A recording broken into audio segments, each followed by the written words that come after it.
Bricks 2009లో ఏర్పడింది. ప్రారంభ సభ్య దేశాలు బ్రెజిల్, రష్యా, ఇండియా, చైనా. 2010లో సౌత్ ఆఫ్రికా చేరడంతో బ్రిక్స్గా మారింది. 2024 జనవరిలో Iran, Egypt, Ethiopia, UAE join అయ్యాయి. 2025 జనవరిలో ఇండోనేషియా చేరడంతో బ్రిక్స్ సభ్య దేశాల సంఖ్య 10కి చేరింది.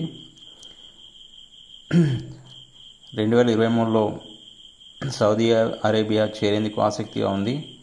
టర్కీ, అజర్బైజాన్, మలేషియా కూడా చేరేందుకు దరఖాస్తు సమర్పించాయి, కానీ చేరలేదు. బ్రిక్స్ యొక్క మొదటి సదస్సు 2009లో రష్యాలో జరిగింది. 2023లో సౌత్ ఆఫ్రికా రాజధాని జోహెన్నెస్బర్గ్లో జరిగింది. 2024 కజాన్, రష్యాలో జరిగింది. 2025 జూలైలో రియో డి జనీరియో, బ్రెజిల్లో జరగనుంది.